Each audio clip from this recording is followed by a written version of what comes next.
Hello guys, nandito kami ngayon ni Latagaw Savior sa Kapuokan, Purok Uno dito po sa likod banda ang nasunugan Kaya kakumustahin natin yung mga bahay na nasunugan.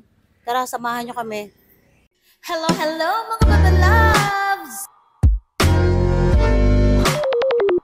Anong oras po na nag-start? Alas 4 4 o'clock. Diri pasado alas 3 nabutan na mga alas 3 pasado ada oo. Baka sobra oras Mga alas 4 nag-start ang sunog. O sobra Ano pa? oras ang Ano pa sa nakasunog alas nila. 4? Pero nay, waray may namatay. Ayam. Maray lugod. Oh, ayaw. Oo, kay na dumalagan sa kwarto sa banyo, wala na. Sige, Nay, kukumusta ko naman dito, ha? Thank you po. So, makitid pala yung daan dito, no? Mahirapan yung, bombero. DNT kang ang sunog, ang pinakauna na balay na nasunog talaga. Dito? Ayun? Okay. So, ipakita muna natin yung OMG. Guys, kung makikita nyo, eto yung, yung kalagayan ngayon dito sa Purok Uno, Kapuokan. Ayan.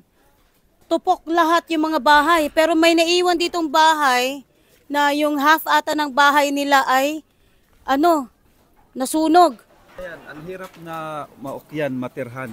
Oo, mahirap tupok na yan. siya, Tupok so na hindi eh. na siya pwede advisable Oo. na pwede kang tumira pa. Umuusok pa nga yung iba, oh. Tingnan mo. Umuusok pa yung iba.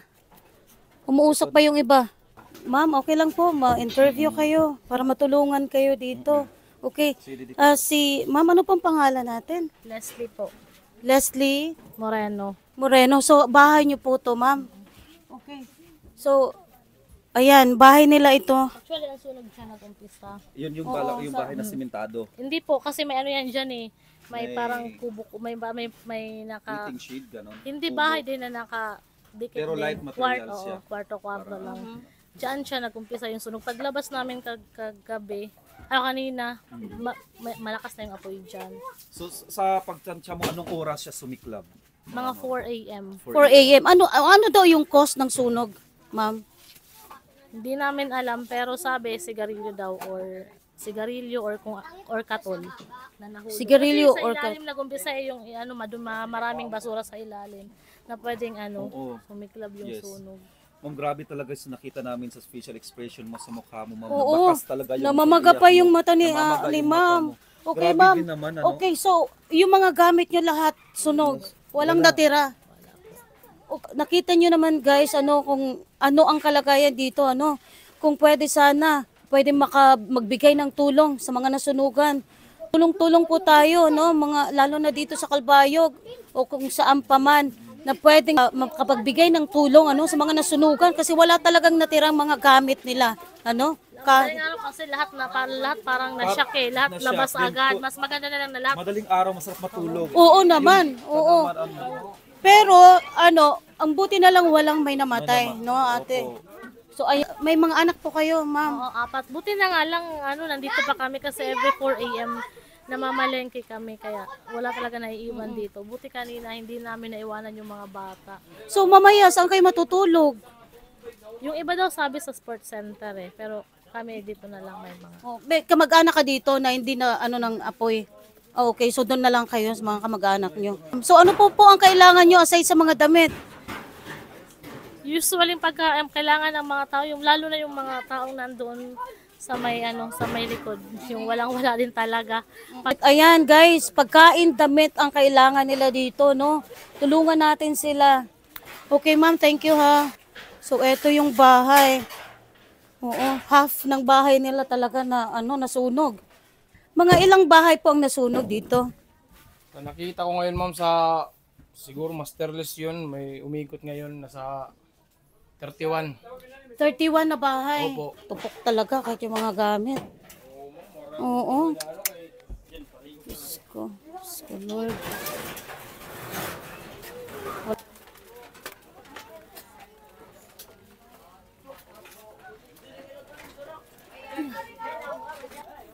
Tay, ikaw po ba yung may-ari dito? Hindi po.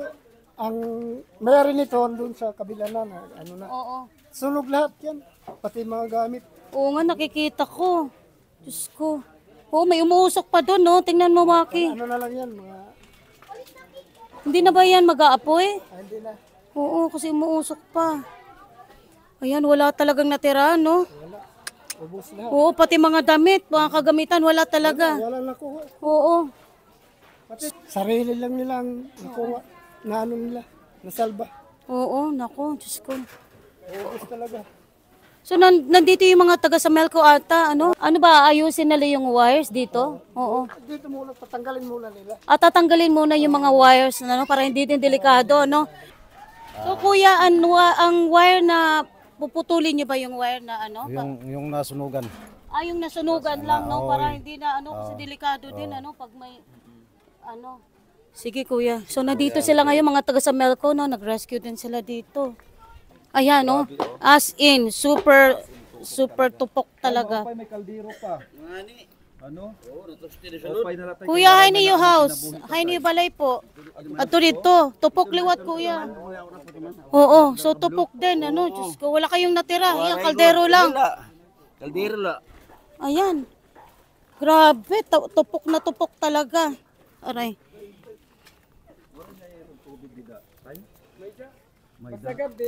Taob siya. Pero Okay. kay kaagahon naman adto ano. Pagkaon, mga alas 3, wala na siya tubig. Salit ang tao, dadlagan, pabaybay. Makuri man didi. Oh, may daanan pa doon, tay? Oh, Bali sila din dalagan nga oh, sa dagat na, sa dagat. sa dagat. Madagat. So walang dala ng mga gamit, syempre. Wala. Isasalba yung sarili, syempre, no? Kayo, nay, saan bahay nyo? Hindi kayo nadamay. Ay, buti naman. Oo, pero kawawa talaga yung mga nadamay. Ito yung bahay nila, yan. Yan. Kuya, eto ba yung bahay nyo? Oo, wala kayong nadalang mga gamit? Wala po eh. Oo, kahit isa, wala. Pero wala naman nasaktan sa mga kamag-anak mo. Mga... Ayan, Diyos ko, Lord. Kawawa naman sila. My God. So ayan, nakita nyo naman, ano, kailangan talaga nila ng tulong. Walang mga damit, yung mga nasunugan. Walang naiwan na mga gamit din, ano. Kung meron kayong pwedeng ipaabot na tulong, magtulungan po tayo. Tulungan po natin yung mga nasunugan. Naku, kawawa naman. Walang mga gamit talaga na nadala.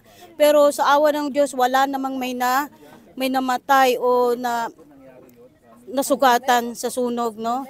Pero yun lang, kailangan talaga nila ng mga damit, banig na matutulugan, no? Yung iba daw sa sports center, matutulog. Yung iba naman sa kamag-anak nila.